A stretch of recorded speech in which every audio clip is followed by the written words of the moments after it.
I'd like to do for you in this screencast tutorial is to just draw how I see the eyes as an eyeball, because what that does is it really helps me with the form of the eye. Now, if you remember correctly, and like I said, I want to make these really short. It's more conceptual than anything else. I'm not really a big fan of drawing digitally. I never really liked the way that my digital touch feels when I'm working on this, but that's besides the point. Let's try to help you out here. When I was drawing her, I was thinking like this. I'm thinking about these shapes. Okay, you guys know this. I talk about this all the time. I'm thinking about angles. I'm thinking about measurements. Okay, Matt, we understand that. What else do you have for us? Well, basically, that's how I physically draw. And then we shade in the values and all that jazz. But also, what I'm thinking about when I am drawing the eyes is the eyeball. Okay, so it starts right here. And obviously, we don't see the whole ball. The ball is within the socket. But let's just see what we can do here. So that would be our eyeball. It's not exact, obviously. And this would be the top plane.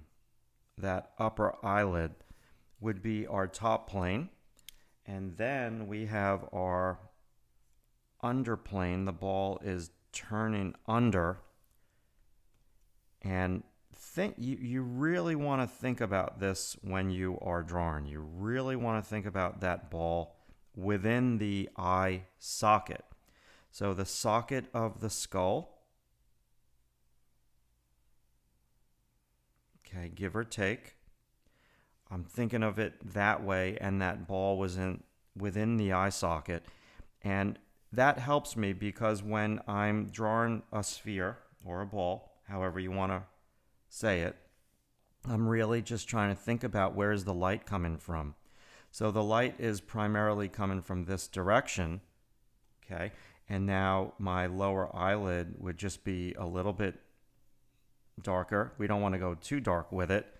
But what happens is, let me get a smaller brush so I can stay congruent with this, is we have the ledge of the eye.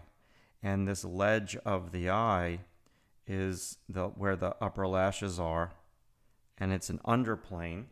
And then we have the lower ledge of the lower eyelid right here.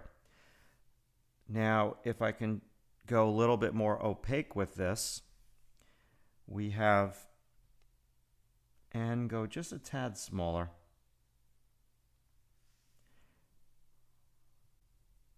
upper eyelid, top of the ball, then the ledge dips down, then we continue with the roundness of the white of the eye, then we have the ledge, and then we have the underplane. So this ledge is really catching a lot of the light on this particular portrait, and her upper eyelid is primarily catching the light right here. And what usually happens with eyes is that the lash tends to cast a shadow on the white of the eye. We don't really see the white of the eye too much because the lashes are casting the shadow on that. And that's what you really want to familiarize yourself with when you're thinking about this eyeball. Now, if we just put where the light's coming from, that's a little too soft. Let's get a smaller brush. And let's just go up with the opacity so you can actually see what I'm doing. And you know what? What I should really do, and I don't know if you can see this, but I'm going to do it anyways. And let's see how this affects the brush's performance. I want to make the cursor just a little bit bigger for you. And you tell me if this helps. I'm not a big fan of working like this, but you let me know if this helps you. Now, again, the ledge is what really makes the big difference here, and this would be the ledge. Catching light, highlight a little bit more in the middle, catching light. Now that torso peanut shape or sausage shape, Sausage to me is one of the most funny words ever. And my wife says it such a different way. I say it a way. My mom says it a whole different way. And every time we have sausage, which is very rare, that's all I do is say the word sausage in all these different pronunciations, which I will not bore you with right now. But it's very funny. Now, this is what I'm talking about. You really want to think about this shape right here as being extremely round, like a little mini sausage shape above the eyeball. Okay, I would have liked to have drawn that a little bit prettier, but it is what it is. This is not really meant to be pretty, although I always try to make it look pretty, but it's just not my thing, Photoshop wise. So you see the difference now between how I'm physically drawing over here. Let's get a little bit of a bigger brush. Let's go to 11 pixels. Wow. Okay. This is all angles. And I'm thinking about shapes. This, like I say all the time, I'm thinking very differently. That's a triangular shape. Then we have our half circle for the eye. Okay, yes, I'm thinking about the ledge, which is this, no doubt. However, most of my focus is on this dark shape. And that dark shape helps me so much. That is a different way of thinking, but it's more of a physical way of drawing.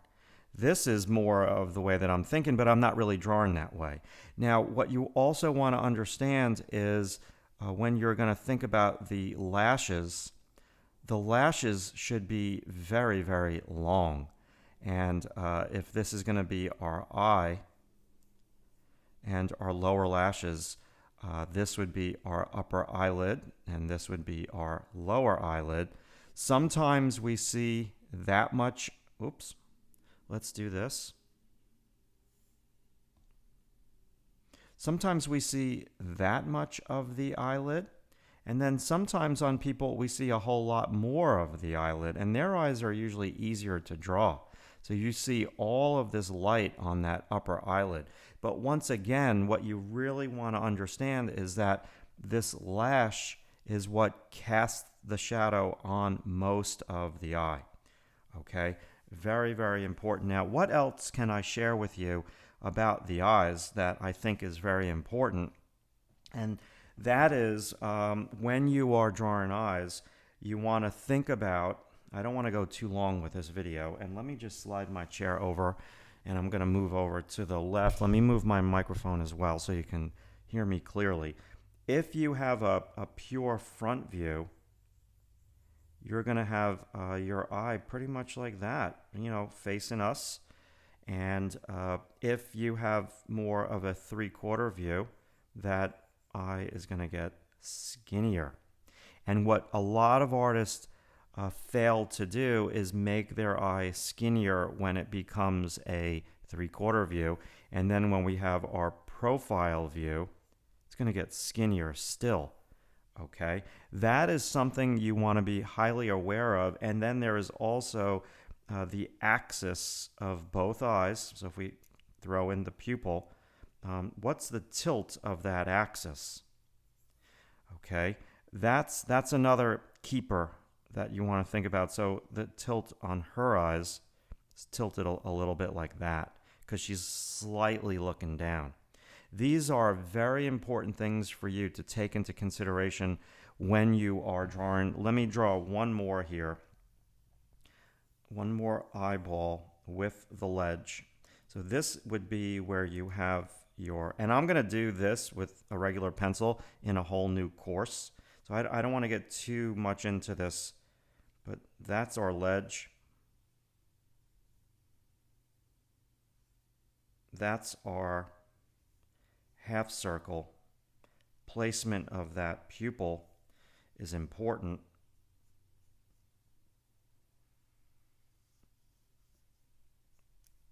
this would be highlight area, light area on that lid, light area on that lid. Okay, wraps under, under, under. And remember what I always say, that your eye is going to be made up of angles. So it's primarily 2 angles in my opinion. Sometimes it's 3, but it's this big angle versus that big angle. And then this curves in. We start to see a little bit of the underplane within the eye. That just makes up a shape. Okay, sometimes this will really start to curve up and around. But I want you to understand how this works. I think it's very, very important.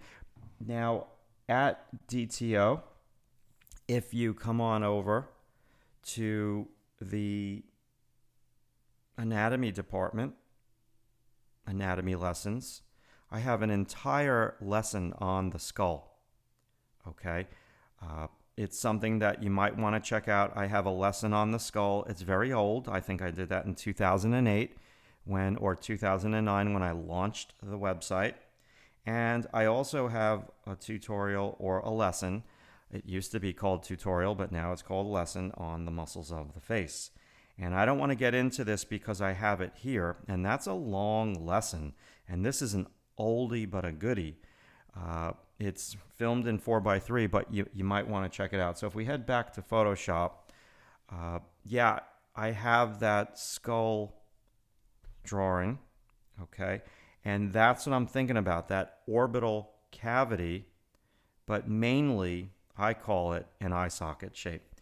And everybody's eye socket shape is going to be slightly different, a little bigger, a little smaller. Everybody's eye is going to be slightly different, a little bigger, a little smaller. But these are very important things for you to think about. All right, cool. I'll see you in the next screencast video.